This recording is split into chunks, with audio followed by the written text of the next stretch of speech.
Hello everyone, मैं हूं name Gill Shazia and welcome back to my YouTube channel. और जो दोस्त नए हैं काइंडली चैनल को सब्सक्राइब कर लें और बेल आइकन को भी साथ में प्रेस करें ताकि वीडियोस मिल सकें। आज की वीडियो में बताने वाला हूं कि जो माल्टा के लिए इंटरव्यूज़ हो रहे हैं एम्बेसी में, वो कौन कौन से क्वेश्चंस हैं जो एम्बेसडर आपसे पूछती है या पूछता है। जो दुबई में लोग हैं उनका इंटरव्यू जो है वो जूम पे होता है, और जो इंडिया में है उनका फ़ोन पे हो जाता है इंटरव्यू। और जो पाकिस्तानी है वो तो दुबई में जाके डेफिनेटली अपनी फ़ाइल सबमिट करवाते हैं, तो उनको भी वीएफएस में जाना पड़ता है। और बांग्लादेश के जो मेरे भाई हैं उनके लिए अच्छी खबर ये है कि 6 सितंबर से वीएफएस जो है वो बाकायदा तौर पे फाइल्स को सबमिट करना स्टार्ट कर देगा। और लेट्स सी, वहाँ पे भी इंटरव्यूज़ तो डेफिनेटली होंगे। तो ये सारी वीडियो जो है वो आप लोगों के लिए है जो दुबई में, जिन्होंने दुबई कह रहा हूँ, जिन लोगों ने माल्टा का वर्क वीज़ा अप्लाई किया हुआ है, ये उन लोगों के लिए है।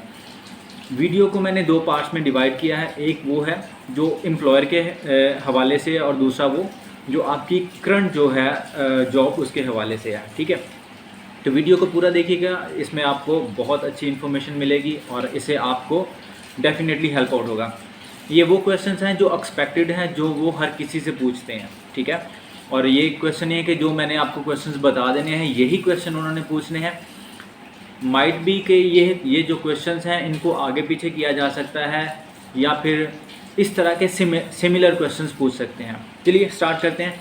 सबसे पहले, क्योंकि मुझे एक सब्सक्राइबर ने पूछा था कि भाई ये बताएं कि एम्प्लॉयर जो आपका माल्टा में है उससे रिलेटेड कौन कौन से क्वेश्चंस पूछते हैं। तो क्वेश्चंस को लिख लें, क्योंकि मुझे नहीं पता कि आपका एम्प्लॉयर कौन है। ठीक है, सो मैं जस्ट आपको क्वेश्चन बता दूंगा।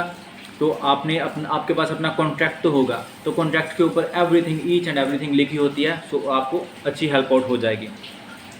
सबसे पहले आपको अपने एम्प्लॉयर का नाम पता होना चाहिए। आपका जो कंपनी का डायरेक्टर है, ऑनर है, चेयरमैन है, चेयरपर्सन है, जो भी है कंपनी का मालिक, उसका नाम पता होना चाहिए, the owner of the company. ठीक है, या वो बंदा जिसके साथ आपकी कम्युनिकेशन हो रही है, जो HR है, मैनेजर, उसका नाम आपको पता होना चाहिए, नंबर 1। सेकंड, आपको कंपनी का नाम पता होना चाहिए कि किस कंपनी में आपने अप्लाई किया और किस कंपनी के थ्रू आपने माल्टा वर्क वीज़ा अप्लाई किया है। ठीक है, इसके अलावा आपको पता होना चाहिए कि कंपनी कहाँ पे ऑफिस है उनका, मतलब एग्जैक्ट एड्रेस तो नहीं आपको, लेकिन आप आइडेंटिटी माल्टा का जो आपको पेपर जाता है वर्क अप्रूवल, उसके ऊपर भी एड्रेस लिखा होता है। आप बता सकते हैं मोस्ता में, बिरकिरकारा, हमरून, एमसिडा, गज़ीरा, जो भी सिटीज़ हैं आपको पता होना चाहिए। आप जस्ट नाम नहीं भी कोई इशू नहीं है, लेकिन आपको मेन कंपनी का नाम, मालिक का नाम तो पता लाजम होना चाहिए। ठीक है, फिर आपको पता होना चाहिए कि आपकी सैलरी कितनी है। कॉन्ट्रैक्ट में सैलरी लिखी होती है, आपको पता होना चाहिए कि आपकी सैलरी कितनी है। आपको पता होना चाहिए कि आपका वेज रेट, आपको पर आवर कितने पैसे मिलेंगे, ओवर टाइम कितना मिलेगा, आपको जो वोकेशंस हैं, सैटरडे संडे को काम करेंगे तो तब कितना मिलेगा। ये सारा कुछ कॉन्ट्रैक्ट में लिखा होता है। तो आपने इन चीज़ों को, ये क्वेश्चन जो मैं बता रहा हूँ, आपने लिख लेने हैं, और फिर कॉन्ट्रैक्ट में से आप उनके आंसर जो हैं वो लिख के आप उनको गो थ्रू हो सकते हैं। आपको एम्प्लॉयर की तरफ से ये चीज़ों का पता होना चाहिए। इसके अलावा आपको ये पता होना चाहिए आपने कब अप्लाई किया था। ठीक है, सम टाइम वो आपसे पूछते हैं, जो इंटरव्यू लेने वाला या लेने वाली होती है, वो आपसे पूछते हैं कि व्हेन डिड यू अप्लाई। ठीक है, आपको पता होना चाहिए कि कब। आपको एग्जैक्ट डेट तो किसी को भी पता नहीं होती, तो एग्जैक्ट डेट आपको, आपका जो वर्क परमिट है वहाँ से आपको पता चल जाएगी। वहाँ पे लिखा होता है कि इस डेट को आपने वर्क परमिट अप्लाई किया था और इस डेट को आपको वर्क परमिट मिला है, और ये वैलिड कितना है, 180 डेज़। ठीक हो गया, बहुत इंपॉर्टेंट है। तो आपको वहाँ से आप अप्रॉक्सीमेटली बता सकते हैं the first week of this month, second या third, fourth, the last week of the month. इस तरह आप उसको जवाब दे सकते हैं। इसके अलावा जो बहुत इंपॉर्टेंट क्वेश्चन है वो वाई यू चूज़ माल्टा। ठीक है, या वो पूछते हैं कि आपने माल्टा क्यों चूज़ किया है। मैंने ऑलरेडी वीडियोस अपलोड की हैं, उनमें मैंने बताया था कि बिकॉज फर्स्ट कि मैंने ऑनलाइन अप्लाई किया हुआ था, मुझे अपॉर्चुनिटी मिली है, वहाँ का मौसम बहुत अच्छा है, लाइफस्टाइल बड़ा अच्छा है, तो ये चीज़ें मैंने अपने आंसर में बताई थी। अच्छा, तो सेम आंसर नहीं होना चाहिए, क्योंकि वो उनको पता चल जाता है। अगर सेम आंसर्स होते हैं तो वो उनको पता चल जाए किसी एजेंट ने इनकी तैयारी करवाई है, तो किसी एजेंट के थ्रू इन्होंने अप्लाई किया। तो अगर किसी ने एजेंट के थ्रू अप्लाई किया हो तो उसके भी रिजेक्शन के जो चांसेस हैं वो ज़्यादा होते हैं। ठीक है, सो ये भी एक थोड़ा सा इशू आ जाता है इंटरव्यू के बाद, क्योंकि सेम मैंने देखा है कि लोग सेम आंसर जो हैं वही चले आ रहे हैं, आई अप्लाई थ्रू इंटरनेट, ठीक है, आई अप्लाई ऑनलाइन। अब एक बंदा लेबर है, ठीक है, कोई एम्बेसी वाले कोई पागल नहीं होते, ठीक है, एक बंदा लेबर है और वो कह रहा मैंने आई अप्लाई थ्रू ऑनलाइन या अप्लाई थ्रू इंटरनेट, तो वो एक अनपढ़ बंदा है, एजुकेशन है नहीं, तो इसने कैसे मतलब अप्लाई कर लिया, ठीक है, कॉमन सेंस की बात है ना।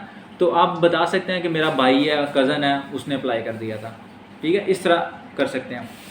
फिर मोस्ट इम्पॉर्टेंट बात यह है कि वो पूछते हैं कि आप अभी की जो आपकी जॉब है वो कौन सी है, कितनी देर से आप कर रहे हैं, क्योंकि माल्टा की जो रिक्वायरमेंट है वो 3 ईयर है, कि आप माल्टा में जब किसी जॉब के लिए अप्लाई करते हैं तो आपके पास मिनिमम 3 ईयर का एक्सपीरियंस होना ज़रूरी है उस फील्ड में जिस फील्ड में आपने अप्लाई किया।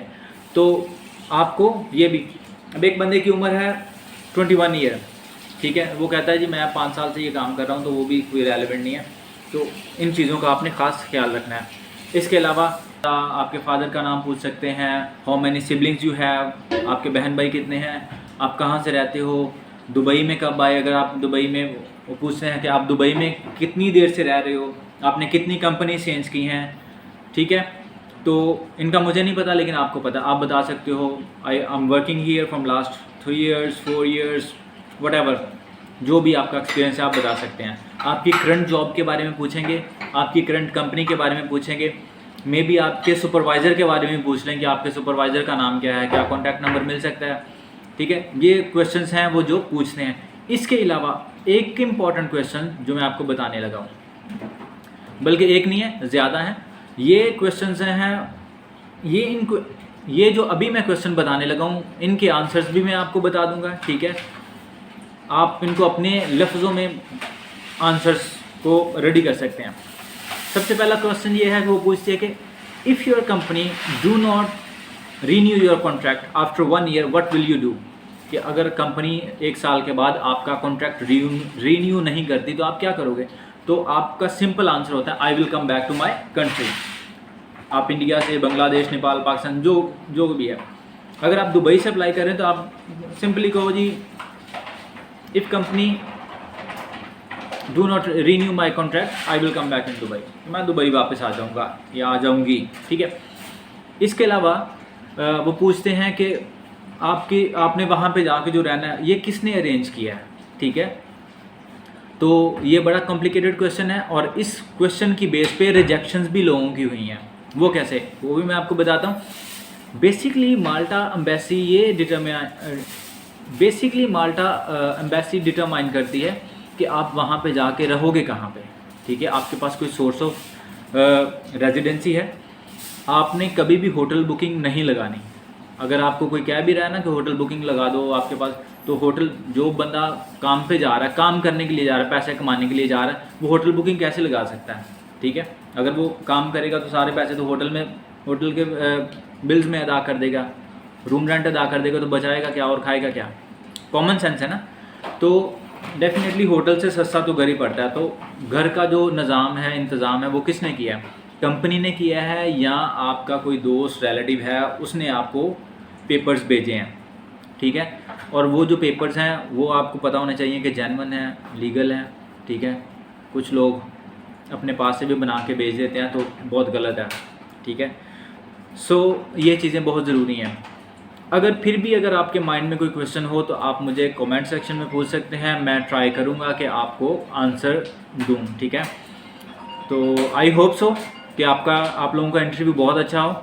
Wish you good luck, best wishes and मिलते हैं अगली वीडियो में। अपना बहुत सारा ख्याल रखिएगा। खुदा हाफिज़।